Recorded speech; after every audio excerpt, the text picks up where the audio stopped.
वालिद की जगह अपने गांव का नंबरदार बन गया। अगर आप तारीख में जाएंगे तो यूनुस चौधरी ने पाकिस्तान फौज कमीशन भी हासिल किया, फिर ट्रेनिंग के दौरान वो बरतरफ कर दिया गया, फिर 1973 में उसका वालिद कादियानियत के प्रचार के जुर्म में जेल गया, जिसके बाद ये विजिट वीजा पर कनाडा फरार हो गया और कनाडा के अल्बर्टा सूबे के शहर एडमिंटन में कुछ अरसा गुजारने के बाद ये अमेरिका मुंतकिल हुआ। उसने रियासत टेक्सास में रिहाइश इख्तियार की, 1980 में पेट्रोलियम की सनत में कदम रखा और फिर दिन दुगनी रात चुगनी तरक्की करता गया। मौजूदा वक्त यूनुस चौधरी पेट्रोलियम सरमायाकारी और मकानात की तामीर के कारोबार में बहुत बड़ा नाम है। अरबों डॉलर्स में उसके असासे हैं और टेक्सास के शहर ह्यूस्टन में बैतुल मसीह के नाम से कादियानी मरकज और इबादतगाहें या इबादतगाह यूनुस चौधरी ने अपने पल्ले से तामीर किया और इसकी तमाम अखराजात भी इसने खुद उठाए हैं।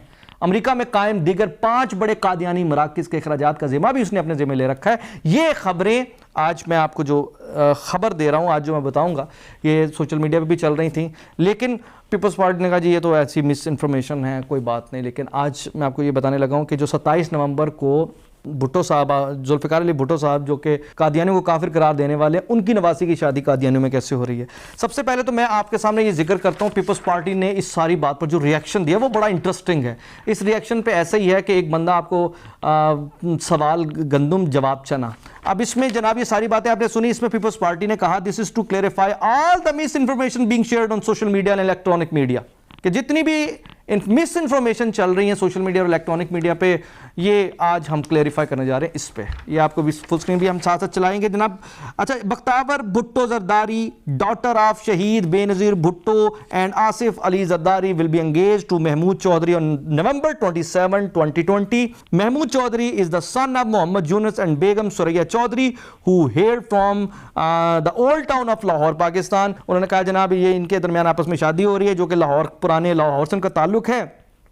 फिर उन्होंने आगे बताया जी mister Yunus migrated to United Arab Emirates 1973 where through hard work he established business in construction and transport industry. Mahmood the last born of 5 sibling was born on July 28, 1988 in the city of Abu Dhabi. इसमें उन्होंने कहा जनाब वो migrate कर गए 1973 में और वहाँ उन्होंने दिन बहुत ज़्यादा मेहनत की। मेहनत करने के बाद उन्होंने जनाब अपना नाम पैदा किया और 5 बहन भाइयों में ये जो महमूद जिसकी शादी होने जा रही है बख्तावर के साथ, वो सबसे छोटा है और 28 जुलाई 1988 में पैदा हुआ अबू धाबी में। इसके अंदर भाई कहाँ लिखा है कि जनाब ये कादियानी नहीं है।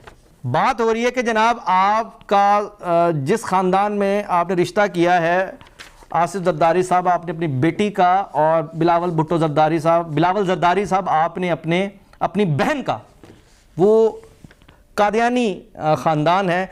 तो जो आपके पाकिस्तान पीपल्स पार्टी की तरफ से क्लैरिफिकेशन आई है उसमें कहाँ लिखा है कि जनाब हजूर ये मिस इन्फॉर्मेशन है, ये बात गलत है। हमें इससे कोई गर्ज नहीं कि उसने अबू धाबी में पैदा हुआ, हमें उससे कोई गर्ज नहीं वो टेबल पे पैदा हुआ, उसको हम कोई नहीं, उसने दाई ने लाया या उसे प्रॉपर नर्सिंग के जरिए दुनिया में लाया गया। हमें इससे कोई गर्ज नहीं कि उसका कंस्ट्रक्शन का बिजनेस है, हमें इससे किसी चीज़ से कोई गर्ज नहीं है। भाई वो बहुत पढ़ा लिखा होगा, वो सारा कुछ होगा, वो अमीर है, उसने बड़ी दिन रात मेहनत की है, माइग्रेट किया हमारी बला से। हमारा सवाल सिंपल सा ये है कि भाई उसने क्या मतलब वो कादियानी नहीं है? आप इस चीज़ का जवाब दें। किस बात की मिस इन्फॉर्मेशन का आपने जवाब दिया? सवाल गंदुम जवाब चना। तो ये एक बात पाकिस्तान पीपल्स पार्टी, आसिफ अली जरदारी जिन्होंने हाईजैक किया पीपल्स पार्टी को, बिलावल जरदारी, भुट्टो नहीं, क्योंकि भुट्टो ने कादियानी को काफिर करा दिया था और बिलावल जरदारी अपनी बहन का रिश्ता कादियानी के घर में कर रहा है और यहां वो बयान कर रहा है। क्या ऐसा शख्स, क्या ऐसी पार्टी पाकिस्तान के किसी सूबे में भी हुक्मरानी के काबिल है जो injecting them in little kids' arms, we just shoot them right into the vein. Injecting them in little kids' arms, we just shoot them right into the vein. Injecting them in little kids' arms, we just shoot them right into the vein. Injecting them in little kids' arms, we just shoot them right into the vein.